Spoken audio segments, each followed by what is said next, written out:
Good morning friends मैं अभिषेक दीक्षित एक बार फिर से आप सभी का कॉन्सेप्ट टाइम के इस प्लेटफॉर्म पर स्वागत करता हूं।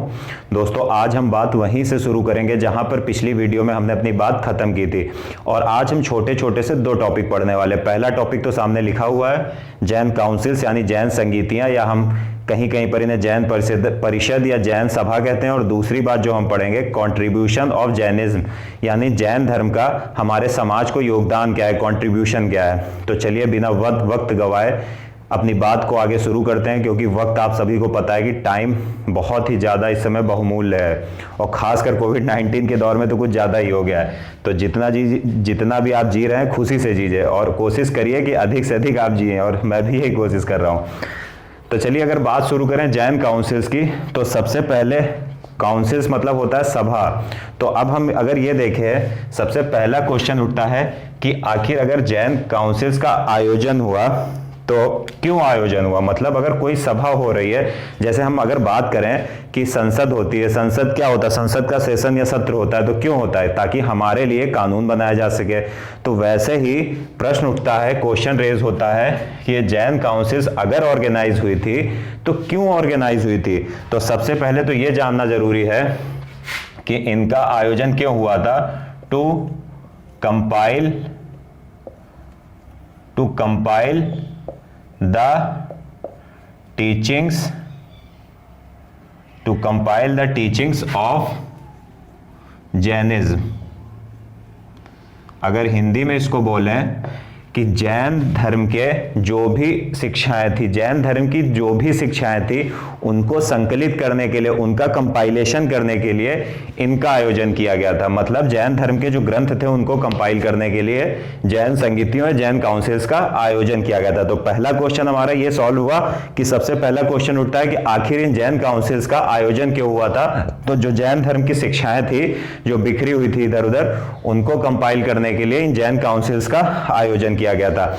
अब क्वेश्चन उठता है कि अगर कोई सभा आयोजित हुई है तो कितनी बार आयोजित हुई है। तो अगर जैन काउंसिल्स की बात करें तो ये जो इंपॉर्टेंट है, जो दो जैन काउंसिल्स आयोजित हुई हैं, तो उनके बारे में पढ़ना जरूरी। यानी दो जो भी जैन धर्म का साहित्य था या हम जैन धर्म की शिक्षाएं थी, इनको कंपाइल करने के लिए जैन काउंसिल्स का आयोजन किया। और ये कितनी जैन काउंसिल्स आयोजित हुई थी, तो क्या हुआ था कि दो जैन काउंसिल्स आयोजित हुई थी। तो इनको पढ़ने के लिए हम क्या करेंगे, टू पार्ट्स में पूरे व्हाइट बोर्ड को हम डिवाइड कर लेंगे। अगर हम पहला भाग देखें तो हम अगर दो सभाएं आयोजित हुई हैं तो इसमें हम फर्स्ट जैन काउंसिल के बारे में पढ़ेंगे और इस कॉलम में हम सेकंड जैन काउंसिल के बारे में पढ़ेंगे। तो अगर हम फर्स्ट जैन काउंसिल की बात करें तो सबसे पहले अगर कोई भी काउंसिल ऑर्गेनाइज होती है, आयोजित होती है, तो सबसे पहला क्वेश्चन क्या रेज होता है कि टाइम पीरियड क्या था। अगर कोई सभा आयोजित हो रही है तो सबसे पहला क्वेश्चन हमारे मन में क्या उठता है कि इस सभा के आयोजित होने का समय क्या था। तो अगर मैं समय की बात करूं तो समय था 322 BC। ठीक है, यानी समय क्या था, 322 BC। अगर हम सेकेंड जैन काउंसिल का टाइम पीरियड देखें तो सेकेंड जैन काउंसिल का टाइम पीरियड क्या रहा होगा। सेकेंड जैन काउंसिल का टाइम पीरियड, चलिए इसको बाद में देखेंगे, पहले इधर देख लेते हैं। जो फर्स्ट जैन काउंसिल ऑर्गेनाइज हुई उसका टाइम पीरियड था 322 BC। दूसरा हम देखेंगे कि ये किसके शासन काल में आयोजित हुई। द रीन मतलब होता है शासनकाल। तो आपने मौर्य वंश के संस्थापक, founder of Mauryan empire, Chandragupta Maurya का नाम सुना होगा। चंद्रगुप्त मौर्य का नाम सुना होगा और ये इन्हीं के शासनकाल में आयोजित हुई थी। यानी जो प्रथम जैन सभा या समिति या संगीति थी वो चंद्रगुप्त मौर्य के शासनकाल में आयोजित हुई थी। तीसरा जो क्वेश्चन रेज होता है कि अगर कोई सभा आयोजित हो रही है तो कोई किसी विशेष स्थान पर आयोजित हुई होगी। तो अगर हम प्लेस की बात करें कि फर्स्ट जैन काउंसिल कहां पर आयोजित हुई थी, तो हम जानते हैं पाटलिपुत्र में आयोजित हुई थी। पाटलिपुत्र, जिसे हम आधुनिक समय में क्या कहते हैं, हम इसे कहते हैं बिहार। ठीक, पाटलिपुत्र कहाँ था? पाटलिपुत्र बिहार में था। अब उसके बाद अगर हम देखें, अगर कोई भी सभा होती है, जैसे हम अगर लोकसभा की बात करें तो लोकसभा में कार्यवाही संचालित करने के लिए एक अध्यक्ष होता है, राज्यसभा में सभापति होता है। वैसे ही अगर ये सभाएं आयोजित हुई हैं तो इसमें कोई ना कोई चेयरमैन या अध्यक्ष जरूर रहा होगा। तो अब देखते हैं चेयरमैन कौन था। चेयरमैन की अगर हम बात कर लें तो चेयरमैन की अगर हम बात करें तो चेयरमैन कौन थे? चेयरमैन थे स्थूलभद्र। स्थूलभद्र। और अगर आपने पिछली वीडियोस देखी हैं तो मुझे यहां पर यह बताने की जरूरत नहीं है कि स्थूलभद्र कौन थे, मैं पिछली वीडियो में विस्तार से बता चुका हूं, इसलिए इस वीडियो में टाइम नहीं वेस्ट करेंगे। अब अगर उसके बाद लास्ट पॉइंट एक इंपॉर्टेंट देखना, अगर कोई भी सभा आयोजित होती है, अगर संसद का सत्र होता है तो आखिरी में उसमें कुछ विधेयक बनते हैं, कुछ कानून बनते हैं, कोई विधेयक पास होता है दोनों सदनों से। तो वैसे ही अब बात उठती है कि इसका रिजल्ट या वर्क क्या रहा। अगर हम वर्क की बात करें कि पहली जो जैन संगीति थी वहां पर कुछ काम किया गया या वहां पर कुछ परिणाम प्राप्त हुआ उसका, तो सबसे पहले हम देखेंगे कि जो पहली जैन संगीति थी वहां पर क्या हुआ, कंपाइल्ड 12 अंग्स, 12 अंगों का, जैन धर्म के जो 12 अंग हैं उनका संकलन किया गया। 12 अंग क्या है ये भी मैं पिछली वीडियो में बता चुका हूं। जो ये अंग हैं ये जैन लिटरेचर या जैन साहित्य का महत्वपूर्ण भाग है।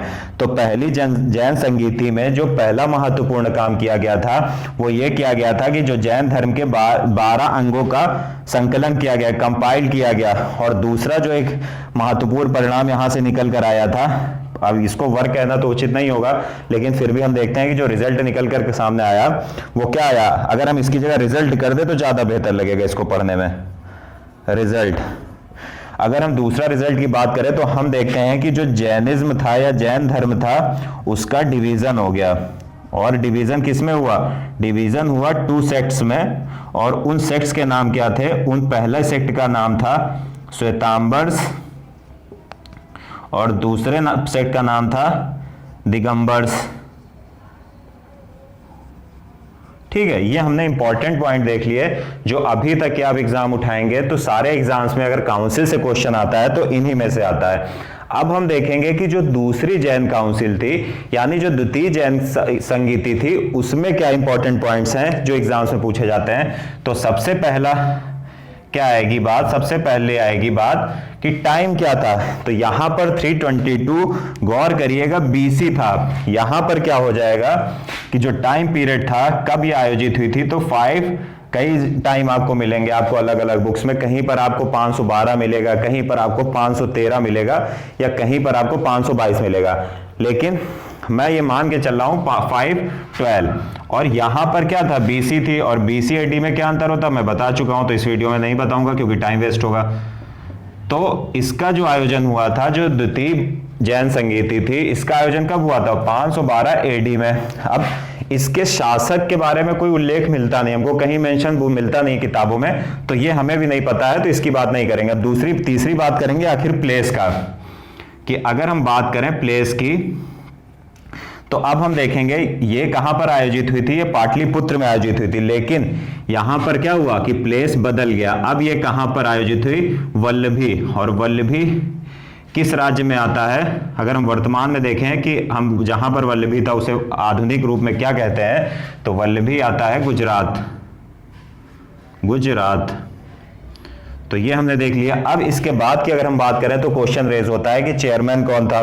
तो अगर हम चेयरमैन की बात कर लें, चेयरमैन की बात करें तो अगर हम देखें कि आखिर इन जैन संगीतियों में या इस जैन संगीति में चेयरमैन कौन था, तो यहां पर स्थूलभद्र थे। यहां पर कौन थे? यहां पर थोड़ा नाम बड़ा है, देवार्धि क्षमा श्रमण, यानी हिंदी में अगर लिखना जरूरी हो जाता है क्योंकि बहुत बड़ा नाम है, देवार्धि क्षमा श्रमण। देवार्धि क्षमा श्रमण, यानी इसके जो अध्यक्ष थे या चेयरमैन थे वो कौन थे? देवार्धि क्षमा श्रमण थे। उसके बाद अगर हम देखें कि इस काउंसिल का भी कुछ ना कुछ रिजल्ट आया होगा, तो अगर हम देखें कि इस संगीति का रिजल्ट क्या था, परिणाम क्या था, तो हम देखेंगे कि अगर इसका हम परिणाम करें तो जो यहां पर जो कंपाइल हुआ था, जो भी साहित्य था, लिटरेचर था, कंपाइल था, यहां पर उसको क्या किया गया, वहां पर इसको क्या कर दिया, जैन टेक्स्ट वर फाइनली कंपाइल्ड, जैन टेक्स्ट्स वर फाइनली कंपाइल्ड, यानी जैन ग्रंथों का अंतिम रूप से संकलन कब हुआ, द्वितीय जैन संगीति में। यहां पर प्रारंभिक रूप से हुआ था, यहां पर अंतिम रूप से हुआ था, मतलब संकलन, अंतिम रूप से संकलन का मतलब है कि उनको लिपिबद्ध कर दिया गया। और अब ये हमने देख लिया दोनों जैन काउंसिल, यानी पहली जैन काउंसिल ये थी, दूसरी ये थी। तो चलिए एक बार फिर से एक नजर डाल लेते हैं कि जैन काउंसिल का आयोजन क्या हुआ था, to compile the teachings of Jainism, यानी जैन धर्म की जो मुख्य शिक्षाएं थी उनको कंपाइल करने के लिए जैन काउंसिल का आयोजन हुआ था। अब हमें दो जैन काउंसिल मिलती है, यानी दो जैन काउंसिल्स का आयोजन हुआ था। फर्स्ट और सेकंड में हमने डिवाइड कर लिया। पहली का हमने टाइम देखा तो 322 बीसी था, दूसरी 512 एडी था। द रीन यानी शासन कौन था जब ये आयोजित हुई थी, किसके शासनकाल में आयोजित हुई थी, तो चंद्रगुप्त मौर्य के शासनकाल में आयोजित हुई। और चंद्रगुप्त मौर्य स्वयं क्या था, जैन धर्म को मानता था। ये किसके शासनकाल में आयोजित हुई थी, इसका हमें कहीं मेंशन मिलता नहीं है। प्लेस की अगर हम बात करें तो ये पाटलिपुत्र बिहार में आयोजित हुई थी और ये वल्लभी गुजरात में आयोजित हुई थी।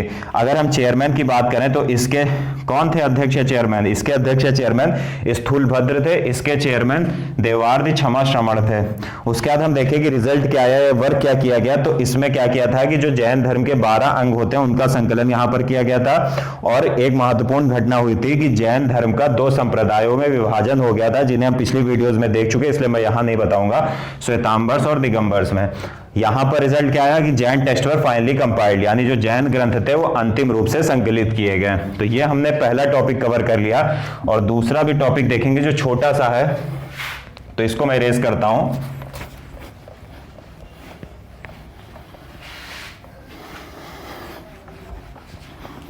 अब अगर हम दूसरा टॉपिक देखें जो थोड़ा रोचक है और पढ़ने में मजा आती है, कि कंट्रीब्यूशन ऑफ जैनिज्म, यानी अगर हम लिखें कंट्रीब्यूशन ऑफ जैनिज्म,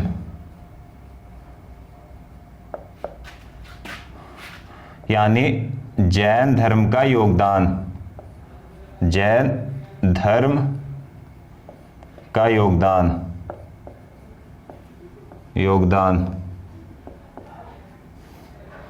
क्या हो जाएगा। अब हम देखेंगे कंट्रीब्यूशन ऑफ जैनिज्म, यानी हमारे समाज में जैन धर्म का योगदान क्या है। तो हम देखेंगे कि जैन धर्म का अगर पहले योगदान की बात करें, अगर हम पहली बात करें या पहला योगदान देखें जैन धर्म का, तो हम देखेंगे कि हमारे देश में जो लेटर वैदिक एज का जो वर्ण सिस्टम था, वर्ण ऑर्डर था, जिसने 6ठी शताब्दी ईसा पूर्व तक आते आते और विकराल रूप धारण कर लिया था।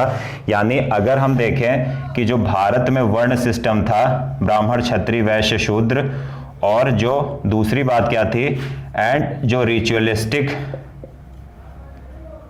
रिचुअल्स थे, यानी जो वर्ण सिस्टम था, वर्ण सिस्टम जो कॉम्प्लेक्स वर्ण सिस्टम कहें तो ज्यादा बेहतर होगा, कि जो भारत में जटिल वर्ण व्यवस्था थी, ब्राह्मण क्षत्रिय शूद्र वैश्य जन्म के आधार पर विभाजित होते थे, और जो रिचुअल्स थे, कर्मकांड थे, उनके खिलाफ सर्वप्रथम पहली आवाज किसने उठाई थी, तो पहली आवाज किसने उठाई थी, आवाज किसने रेस की थी, तो वो किसने रेस की थी, वो रेस की थी किसने, वो रेस किसने की थी, वो रेस की थी जैनिज्म या जैन फॉलोअर्स ने या जैन धर्म ने।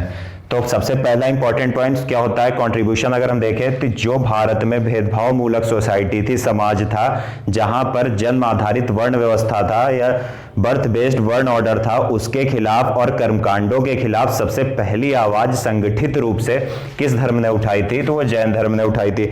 दूसरी अगर हम बात करें कि दूसरी जो इंपॉर्टेंट बात जैन धर्म के बारे में, कि इन्होंने प्राकृत भाषा को अपनाया, प्राकृत भाषा को अपनाया, प्राकृत लैंग्वेज को अपनाया। प्राकृत लैंग्वेज को अपनाने से क्या होगा, ये सुन लीजिए। दरअसल उस टाइम पर क्या होता था कि सारे जो ग्रंथ वगैरह होते थे वो संस्कृत में होते थे और आम जनता को संस्कृत पढ़ नहीं पाती थी, समझ नहीं पाती थी, तो उतना अट्रैक्ट नहीं होते थे उन ग्रंथों के प्रति, उनके प्रति इतना आकर्षित नहीं होते थे। लेकिन जैन धर्म के अनुयायियों ने क्या किया, या जैन जो तीर्थंकर थे इन्होंने क्या किया, इन्होंने अपनी शिक्षा किस लैंग्वेज में दी, प्राकृत लैंग्वेज। और ये प्राकृत लैंग्वेज क्या थी, किसकी लैंग्वेज थी, कॉमन पीपल की लैंग्वेज थी। यानी ये प्राकृत लैंग्वेज सामान्य जनता की लैंग्वेज थी, इसलिए लोग इसके प्रति और ज्यादा अट्रैक्ट हुए। क्योंकि अगर हम अभी इंडिया में एक एग्जांपल मैं देता हूं कि अगर किसी एक ऐसी भाषा में मान लिया मैं बंगाल की बात करता हूं, बंगाली लैंग्वेज को अगर हम उत्तर भारत में उस बंगाली लैंग्वेज में कुछ उपदेश दें तो हम उसको समझ ही नहीं पाएंगे। अगर कोई उपदेश दे हम नहीं समझ पाएंगे। तो सीधी सी बात है, जो आचार्य आके जिसको उस लैंग्वेज का ज्ञान होगा वो जो भी बताएगा हम मानेंगे। लेकिन अगर हम क्या करें, कॉमन लैंग्वेज में जो हमारे उत्तर भारत में, नॉर्थ इंडिया में चलती है, अगर उसमें उपदेश दें तो सबको समझ में आएगा। तो ये सबसे दूसरी इंपॉर्टेंट बात हो गई कि इन्होंने आम जनमानस की जो भाषा थी उसको अपनाया। अगर हम तीसरा कंट्रीब्यूशन देखें जैनिज्म का या जैन धर्म का, कि भारतीय समाज में जैन धर्म का तीसरा इंपॉर्टेंट क्या है कंट्रीब्यूशन, तो अगर हम तीसरा इंपॉर्टेंट कंट्रीब्यूशन की बात करें तो सबसे पहला जो तीसरा इंपॉर्टेंट कंट्रीब्यूशन आता है तो ये आता है कि जैन धर्म ने इंडियन फिलॉसफी को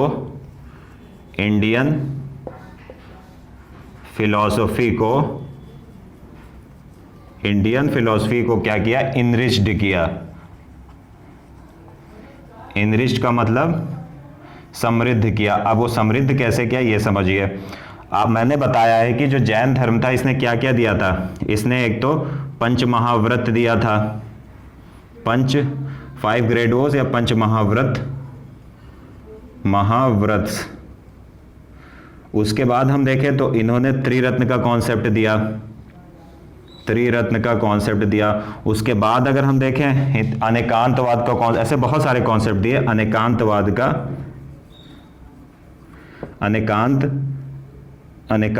का कॉन्सेप्ट दिया।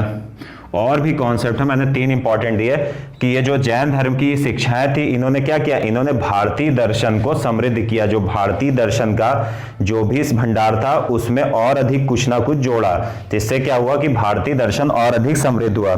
चौथी बात अगर हम देखें कि जैन धर्म की बदौलत क्या हुआ, जैन धर्म की बदौलत ट्रेड एंड कॉमर्स या व्यापार वाणिज्य अगर हिंदी में कहें वो बढ़ गया। अब ट्रेड एंड कॉमर्स कैसे बढ़ गया ये समझिए। ये तो सब जगह लिखा होता है कि ट्रेड कॉमर्स बढ़ गया, लेकिन सबसे बड़ी जो, अगर आपको इतिहास की समझ नहीं है तो स्टूडेंट के सामने सबसे बड़ी प्रॉब्लम ये आती है कि ट्रेड एंड कॉमर्स बढ़ गया तो आखिर बढ़ा कैसे।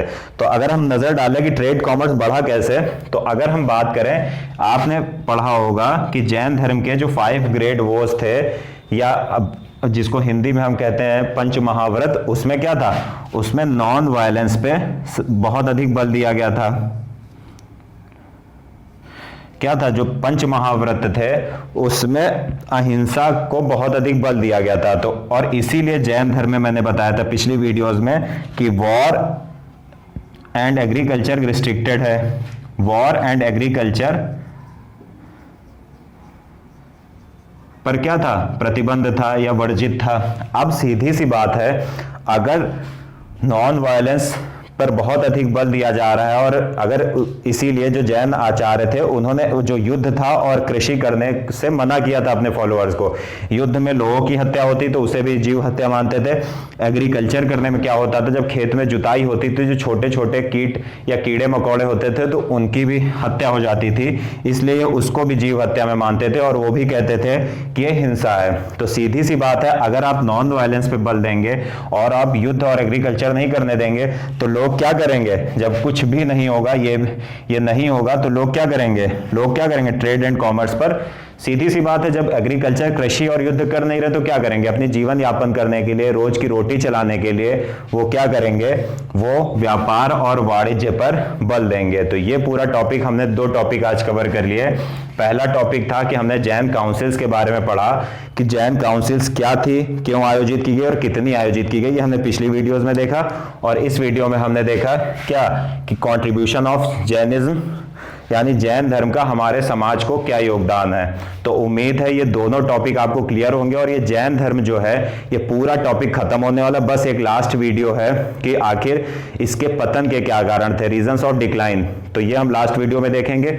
उम्मीद है आपको ये दोनों टॉपिक अच्छे से समझ में आए होंगे। अगर इनमें कुछ भी प्रॉब्लम हो रही तो आप पिछली वीडियोस को जाकर देखिए, क्योंकि जो बेसिक्स मैं यहाँ पर जो बेसिक नहीं बता रहा हूँ इसलिए नहीं बता रहा हूँ क्योंकि पिछली वीडियोस में मैं बता चुका हूँ। अगर यहाँ पर अब मैं बताऊंगा तो जो लोग इसको पूरा कवर कर रहे हैं उनका टाइम वेस्ट होगा। तो जिसको भी नहीं कुछ समझ में आ रहा है वो स्टार्टिंग से देखे तो बेहतर समझ बनेगी।